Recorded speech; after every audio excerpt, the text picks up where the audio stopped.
Quadro doloroso. De manhã, um emissário do sacerdote Gregório, com semblante mal-humorado, veio notificar-nos, em nome dele, que dispunhamos de liberdade até as primeiras horas da tarde, quando nos receberia para entendimento particular. Ausentamo-nos do cubículo, sinceramente desafogados, a noite fora simplesmente aflitiva, pelo menos para mim que não conseguirá qualquer quietação no repouso. Não somente o ruído exterior se fizera contínuo e desagradável, mas também a atmosfera pesava, asfixiante, as alucinadoras conversações no ambiente me perturbavam e feriam. Convidou-nos Gúbio a pequena excursão educativa, asseverando-me, bondoso, vejamos, André, se poderemos aproveitar alguns minutos, estudando os ovoides, Eloy e eu. Acompanhamo-lo, satisfeitos. Coalhava-se a rua de tipos característicos da anormalidade deprimente. Aleijados de todos os matizes, idiotas de máscaras variadas, homens e mulheres de fisionomia torturada, iam e vinham, ofereciam a perfeita impressão de alienados mentais, exceção de alguns que nos fixavam de olhar suspeitoso e cruel, com manifesta expressão de maldade. A maior parte, a meu ver, situava-se entre a ignorância e o primitivismo, entre a amnésia e o desespero. Muitos demonstravam-se irritadiços ante a calma de que lhes dávamos testemunho, perante os desmantelos e detritos a transparecerem de toda parte. Conclui que o esforço coletivo se mantinha ausente de qualquer serviço metódico. Junto à matéria do plano, a conversação ociosa era, ali, o traço dominante. O instrutor informou-nos, então, com muito acerto, de que as mentes extraviadas, de modo geral, lutam com ideias fixas, implacáveis e obcecantes, gastando longo tempo a fim de se reajustarem. Rebaixadas pelas próprias ações, perdem a noção do bom gosto, do conforto construtivo, da beleza santificante e se entregam a lastimável relaxamento. Com efeito, a paisagem, sob o ponto de vista de ordem, deixava muito a desejar. As edificações, excetuados os palácios da praça governativa, onde se notava a movimentação de grande massa de escravos, desapontavam pelo aspecto e condições em que se mantinham. As paredes, revestidas de substância semelhante ao lodo, mostravam-se repelentes não só à visão, mas também ao olfato, pelas exalações desagradáveis. A vegetação, em todos os ângulos, era escassa e mirrada. Gritos humanos, filhos da dor e da inconsciência, eram frequentes, provocando-nos sincera piedade. Fossem poucos os transeuntes infelizes e poder-se-ia pensar num serviço metódico de assistência individual. Mas, que dizer de uma cidade constituída por milhares de loucos declarados? Dentro de colmeia dessa natureza, o homem sadio que tentasse impor socorro ao espírito geral não seria efetivamente o alienado mental, aos olhos alheios? Impraticável, por isso, qualquer organização beneficente visível, a não ser através de serviço arriscado qual aquele de que o nosso instrutor se incumbira, tocado pela renúncia, na obra de santificação com Cristo, além das perturbações reinantes, capazes de estabelecer a guerra de nervos nas criaturas mais equilibradas da crosta do mundo. Pairava na atmosfera sufocante nevoeiro que mal nos deixava entrever o horizonte distanciado. O sol, através de espessa cortina de fumo, cuja procedência me não foi possível determinar, era visto por nós, à semelhança de uma bola de sangue afogueado. Eloy, forçando bom humor, perguntou, a propósito, se o inferno era um hospício de proporções assim tão vastas, ao que o nosso orientador respondeu aquecendo e informando que o homem comum não possui senão vaga ideia da importância das criações mentais na própria vida. A mente estuda, arquiteta, determina e materializa os desejos que lhe são peculiares na matéria que a circunda, esclareceu Gúbio. Atencioso, e essa matéria que lhe plasma os impulsos é sempre formada por vidas inferiores inumeráveis. Em processo evolutivo, nos quadros do universo sem fim, marcháramos, atravessando compridos labirintos. E achamo-nos diante de extensa edificação que, com boa vontade, nomearemos por asilo de espíritos desamparados. Enquanto encarnado, ser-me-ia extremamente difícil acreditar numa cena igual a que se nos desdobrou a visão inquieta. Nenhum sofrimento, depois da morte do corpo, me tocará tão fundo o coração. A gritaria, em torno, era de espantar. Varamos lodosa muralha e, depois de avançarmos alguns passos, o pavoroso quadro se abriu dilatadamente. Largo e profundo vale se estendia, habitado por toda espécie de padecimentos imagináveis. Sentíamo-nos, agora, na extremidade de um planalto que se quebrava em abrupto despenhadeiro. À frente, numa distância de dezenas de quilômetros, sucediam-se furnas e abismos, qual se nos situássemos perante imensa cratera de vulcão vivo, alimentado pela dor humana, porque, lá dentro, turbilhões de vozes explodiam, ininterruptos, parecendo estranha mistura de lamentos de homens e animais. Tremeram-me as fibras mais íntimas, e, não só em mim, mas igualmente no espírito de Eloy, o movimento era de recuo instintivo. O orientador, No entanto, estava firme, longe de endossar-nos a fraqueza, ignorou-a, deliberadamente, e asseverou, calmo.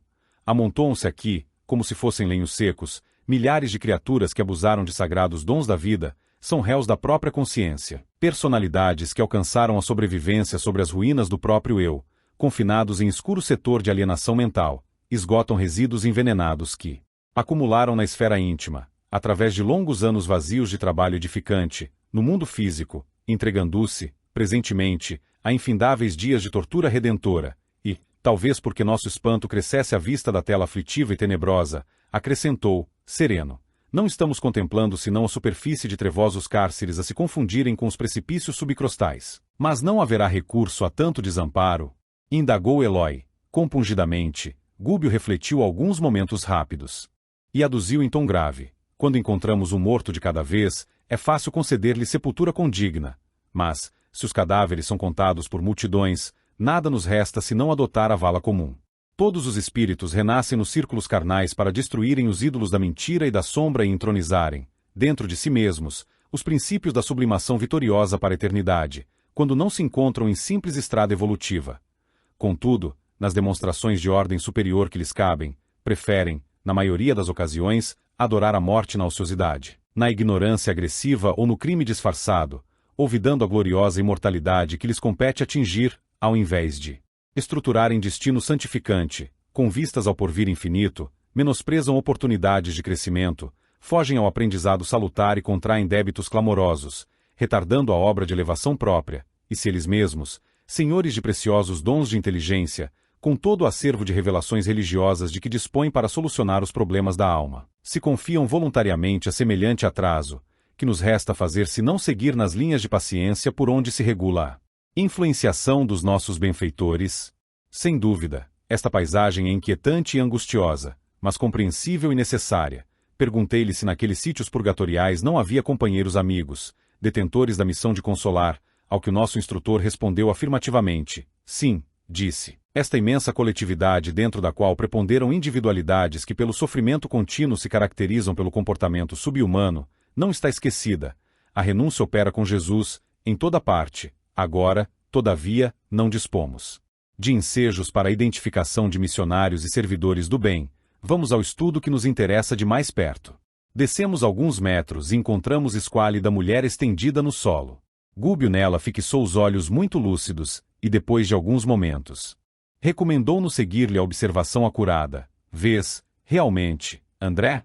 Inquiriu, paternal. Percebi que infeliz se cercava de 3 formas ovoides, diferenciadas entre si nas disposições e nas cores, que me seriam, porém, imperceptíveis aos olhos, caso não desenvolvesse, ali, todo o meu potencial de atenção. Reparo, sim, expliquei, curioso, a existência de 3 figuras vivas, que se lhe justapõem ao perispírito, apesar de se expressarem por intermédio de matéria que me parece leve gelatina, fluida e amorfa, elucidou Gúbio, sem detença, são entidades infortunadas, entregues aos propósitos de vingança e que perderam grandes patrimônios de tempo, em virtude da revolta que lhes atormenta o ser, gastaram o perispírito, sob inenarráveis tormentas de desesperação, e imantam-se, naturalmente, a mulher que odeiam, irmã esta que, por sua vez, ainda não descobriu que a ciência de amar é a ciência de libertar, iluminar e redimir. Auscultamos, de mais perto, a desventurada criatura. Assumiu Gúbio a atitude do médico ante a paciente e os aprendizes. A mulher, sofredora, envolvida num halo de força cinzento escura, registrou-nos a presença e gritou, entre a aflição e a idiotia: Joaquim, onde está Joaquim? Digam-me, por piedade, para onde o levaram?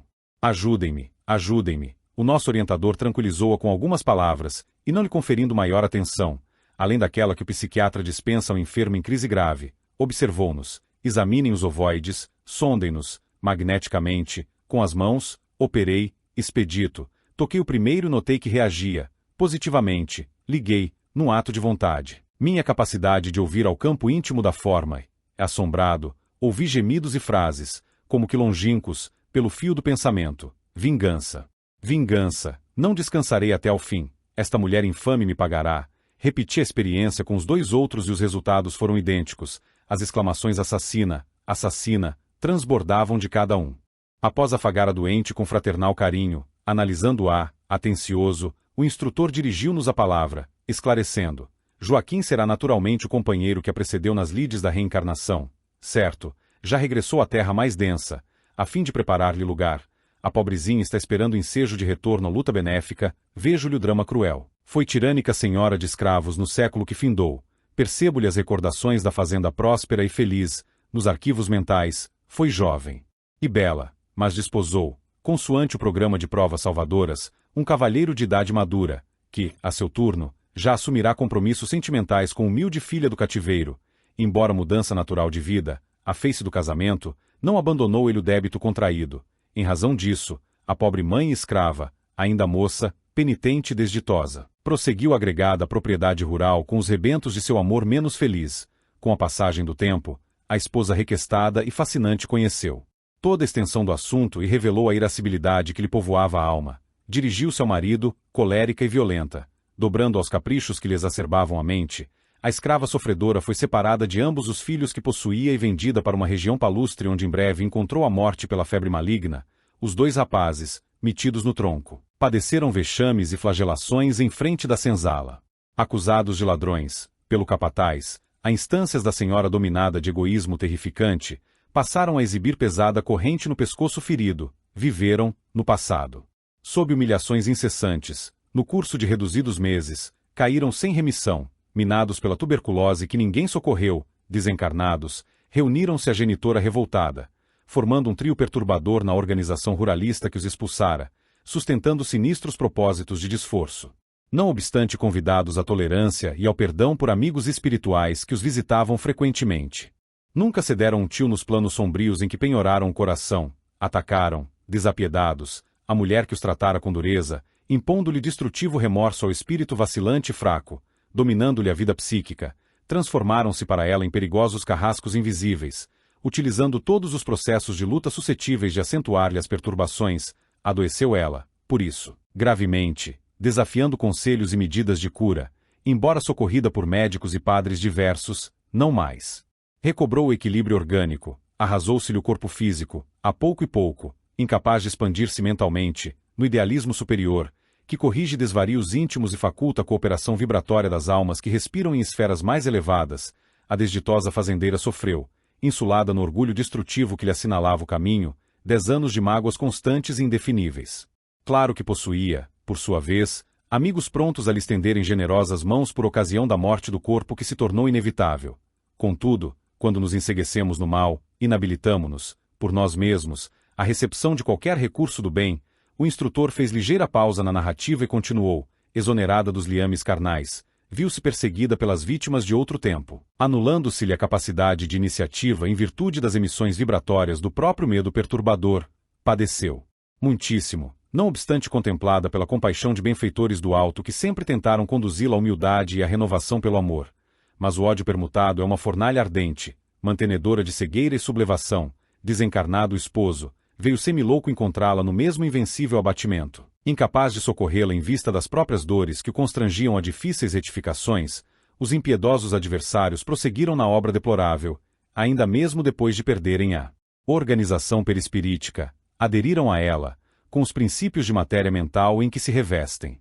A revolta e o pavor do desconhecido, com absoluta ausência de perdão, ligam-nos uns aos outros, quais algemas de bronze. A infeliz perseguida, na posição em que se encontra, não os vê, não os apalpa, mas sente-lhes a presença e ouve-lhes as vozes, através da inconfundível acústica da consciência, vive atormentada, sem direção, tem o comportamento de um ser quase irresponsável. A infortunada criatura não parecia registrar as informações, ditas ali em voz alta, e que lhe diziam respeito, clamava amedrontada. Pela ajuda do companheiro, vali-me ainda do ensejo para algumas indagações, diante deste quadro comovedor. Como encarar a solução?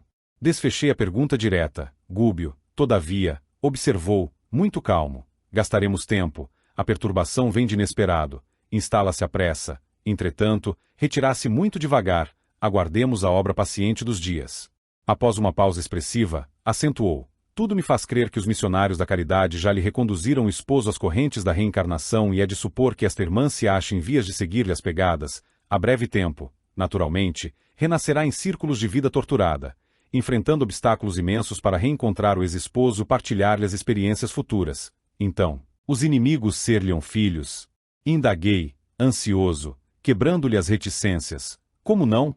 Certamente, o caso já se encontra sob a jurisdição superior. Esta mulher retornará à carne, seguida pelas mentes dos adversários que aguardarão, junto dela, o tempo de imersão nos fluidos terrestres. Oh, exclamei, profundamente espantado, não se separará dos perseguidores, nem mesmo para o regresso. Tenho acompanhado reencarnações que invariavelmente se fazem seguidas de cautelas especiais. Sim, André, concordou o instrutor. Reparaste nos processos em que funcionaram elementos intercessores de vulto, atendendo-se à nobilitante missão dos interessados no futuro e, com auxílio divino, semelhantes casos contam-se. A revolta e o pavor do desconhecido, com absoluta ausência de perdão, ligam-nos uns aos outros, quais algemas de bronze. A infeliz perseguida, na posição em que se encontra, não os vê, não os apalpa, mas sente-lhes a presença e ouve-lhes as vozes, através da inconfundível acústica da consciência, vive atormentada, sem direção, tem o comportamento de um ser quase irresponsável. A infortunada criatura não parecia registrar as informações, ditas ali em voz alta, e que lhe diziam respeito, clamava amedrontada. Pela ajuda do companheiro, vali-me ainda do ensejo para algumas indagações, diante deste quadro comovedor. Como encarar a solução? Desfechei a pergunta direta. Gúbio, todavia, observou, muito calmo. Gastaremos tempo, a perturbação vem de inesperado, instala-se a pressa, entretanto, retirar-se muito devagar, aguardemos a obra paciente dos dias. Após uma pausa expressiva, acentuou. Tudo me faz crer que os missionários da caridade já lhe reconduziram o esposo às correntes da reencarnação e é de supor que esta irmã se ache em vias de seguir-lhe as pegadas, a breve tempo, naturalmente, renascerá em círculos de vida torturada, enfrentando obstáculos imensos para reencontrar o ex-esposo e partilhar-lhe as experiências futuras. Então, os inimigos ser-lhe-ão filhos? Indaguei, ansioso, quebrando-lhe as reticências. Como não? Certamente, o caso já se encontra sob a jurisdição superior. Esta mulher retornará à carne, seguida pelas mentes dos adversários que aguardarão, junto dela, o tempo de imersão nos fluidos terrestres. Oh, exclamei, profundamente espantado, não se separará dos perseguidores, nem mesmo para o regresso. Tenho acompanhado reencarnações que invariavelmente se fazem seguidas de cautelas especiais. Sim, André, concordou o instrutor. Reparaste nos processos em que funcionaram elementos intercessores de vulto, atendendo-se à nobilitante missão dos interessados no futuro e, com auxílio divino, semelhantes casos contam-se. Por milhões, contudo, existem, ainda, nos setores da luta humana, milhões de renascimentos de almas criminosas que tornam ao mergulho da carne premidas pela compulsória do plano superior, de modo a expiarem delitos graves, em ocorrências dessa ordem. A individualidade responsável pela desarmonia reinante converte-se em centro de gravitação das consciências desequilibradas por sua culpa e assume o comando dos trabalhos de reajustamento, sempre longos e complicados, de acordo com os ditames da lei. Compreendendo meu assombro, Gúbio considerou: por que a estranheza? Os princípios de atração governam o universo inteiro. Nos sistemas planetários e nos sistemas atômicos vemos o núcleo e os satélites. Na vida espiritual, os ascendentes essenciais não diferem. Se os bons representam centros de atenção dos espíritos que se lhes afinam pelos ideais e tendências, os grandes delinquentes se transformam em núcleos magnéticos das mentes que se extraviaram da senda reta. Em obediência a eles, elevamo-nos com aqueles que amamos e redimimos ou rebaixamo-nos com aqueles que perseguimos e odiamos. As afirmativas inspiravam-me profundos pensamentos, quanto à grandeza das leis que regem a vida e, atento à meditação daquele instante, evitei novas perguntas.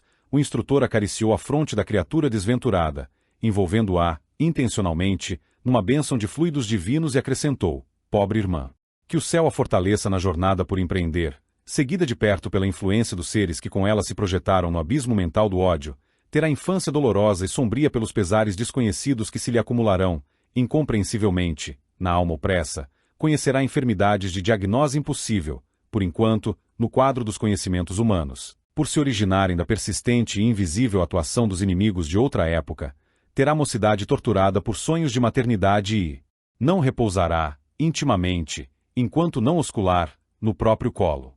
Os 3 adversários convertidos, então, em filhinhos tenros de sua ternura sedenta de paz, transportará consigo 3 centros vitais desarmônicos, e até que os reajuste na forja do sacrifício, recambiando-os à estrada certa, será, na condição de mãe, um imã atormentado ou a sede obscura e triste de uma constelação de dor. O estudo era, sem dúvida, absorvente e fascinante, mas a hora controlava-nos o serviço e era imperioso regressar.